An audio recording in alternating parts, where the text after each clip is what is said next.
there, here we are in Tuxpan, Mexico. Tuxpan spelled T-U-X-P-A-N. We decided to head out to the beach, and wouldn't you know it, it starts raining. But you can take a look out there. That is still gorgeous. I mean, the water is amazing. The temperature is right on perfect right now. It's been hot here the last few days, but you know, the rain has calmed down the heat. And yeah, we drove through Tuxpan in order to get here.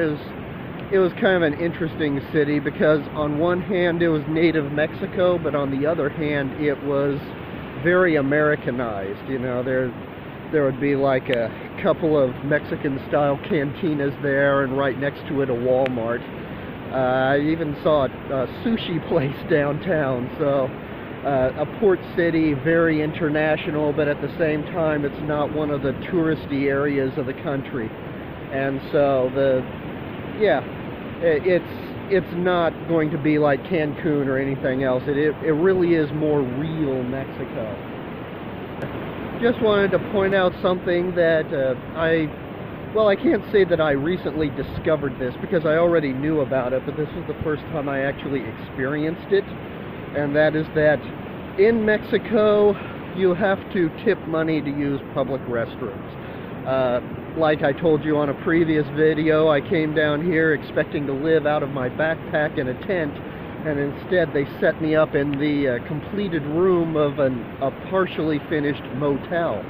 So I've had my own private restroom throughout most of this trip. But today, you know, we show up at the beach.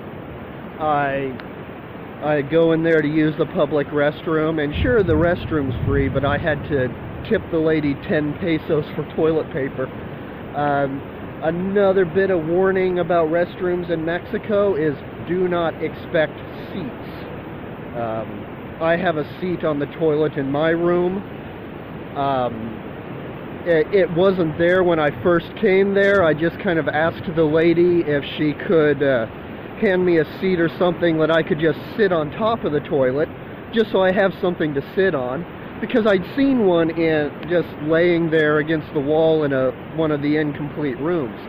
She completely misunderstood what I said, thought that I wanted it installed, and so she actually put in the toilet seat. But yeah, in Mexico, expect to have to do some hovering. So yeah, we got back from the beach, the Gulf of Mexico, and you know, we drove back through Tucson again to head back. And once again, as I mentioned earlier, Tucson has got a lot of American chains and whatnot in it, even though it is not a touristy town. And several members of the group were wanting a taste of home, so we ate dinner at Little Caesars.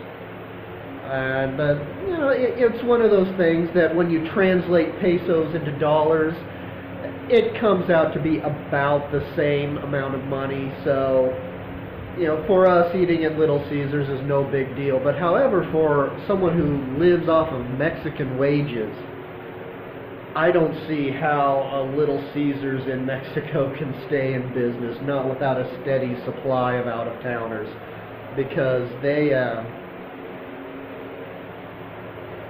here in Mexico, it's about what? Seems like so far it's been about 40 to 60 pesos for every meal I've eaten, and there's about 18 pesos in a US dollar, or at least that's what I exchanged for at the border. So to go from that to a place where you have to spend 15, 20 bucks, you know, just to eat, once again, I don't see how they stay in business. So, you know, we came back and we stopped by an old church on the way back, an old cathedral. And I was told, at least, that it's one of the oldest churches in America. It's part of the original Spanish fortification of the area. So that was pretty cool. But, you know, then we got back, we dried out, because that rain that hit that drove me off the beach earlier, that turned into quite a deluge. I am very glad that you're able to see this video, because it turns out that the case I bought for this tablet is as waterproof as they claim. I was hiding it under my shirt as I ran back, and I was stashing it in safe places to keep it dry, but still it got soaked anyway. So, but anyway, yeah, we got back. Even though it's been a pretty cool laid-back day, I'm tired. Good night, everybody. I'll talk to you next time.